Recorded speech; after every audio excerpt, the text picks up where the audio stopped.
দ্বাদশ জাতীয় সংসদ নির্বাচনের পর নতুন করে সরকার বিরোধী আন্দোলন গতিশীল করতে জাতীয় কাউন্সিলের আয়োজনের চিন্তা ছিল বিএনপির। সেখান থেকে অনেকটাই সরে এসেছে দলটির নীতি নির্ধারকেরা।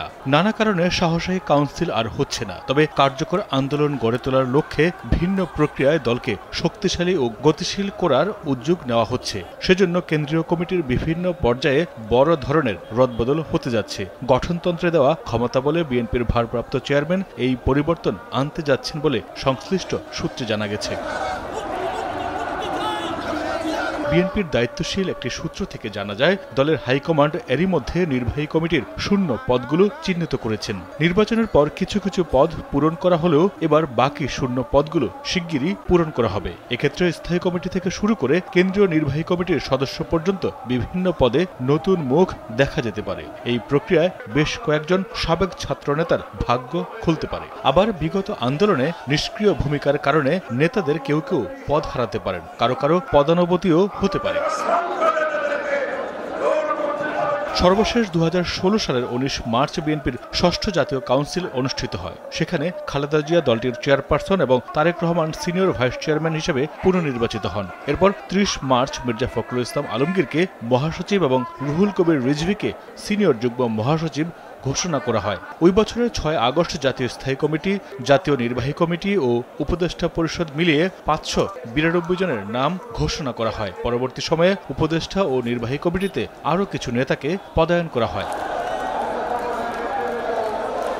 বিএনপির গঠনতন্ত্র অনুযায়ী 3 বছর পর পর সম্মেলন বা কাউন্সিল করে কেন্দ্রীয় নির্বাহী কমিটি নির্বাচন করার কথা। সেই হিসেবে বর্তমান কেন্দ্রীয় নির্বাহী কমিটির মেয়াদ 5 বছর আগেই উত্তীর্ণ হয়েছে।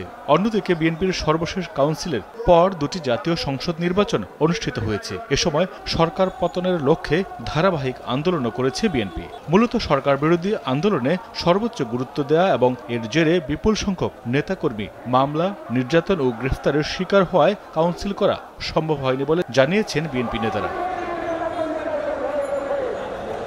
বিএনপির স্থায়ী কমিটির সদস্য সেলিমা রহমান কালবেলাকে বলেন, তারা এখনও আন্দোলনের মধ্যেই আছেন। তারপরও কাউন্সিল করার চেষ্টা ও ইচ্ছা রয়েছে বিএনপির। তিনি বলেন, সাংগঠনিক পুনর্গঠন একটি চলমান প্রক্রিয়া। এরই মধ্যে দলের কেন্দ্রীয় নির্বাহী কমিটির কিছু শূন্য পদ পূরণ করা হয়েছে, বাকিগুলো যথাসময়ে পূরণ করা হবে।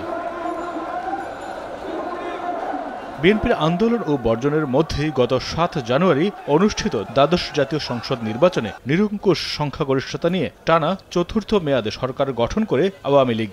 এমন পরিস্থিতিতে নতুন নির্বাচনের দাবিতে আন্দোলন অব্যাহত রাখার সিদ্ধান্ত নিয়েছে বিএনপি।